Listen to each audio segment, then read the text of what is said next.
Hello বন্ধুরা, সবাই কেমন আছো? সবাইকে জগদ্ধাত্রী পুজোর শুভ নবমী। তো আজই চলে গিয়েছিলাম বাগবাজারে ঠাকুর দেখতে। তো দেখো, এখানে খুব সুন্দর ঠাকুর হয়েছে, খুব ভালো লাগলো দেখে। রাস্তার ধারেই প্যান্ডেল হয়েছিল, খুব বড় প্যান্ডেল হয়নি, কিন্তু দেখতে খুব ভালো লাগছিল।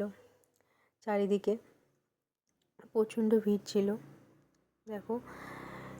এবং আজকে যেহেতু নবমী ছিল, তো ভোগ প্রসাদ বিতরণ হচ্ছিলো, তো এখানে লাইন ছিল, লাইন দিয়ে একটু মায়ের ভোগ প্রসাদও খেয়ে নিলাম।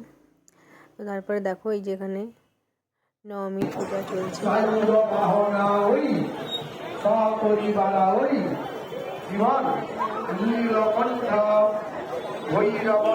জয় মা জগদ্ধাত্রী, সবার মঙ্গল করো মা।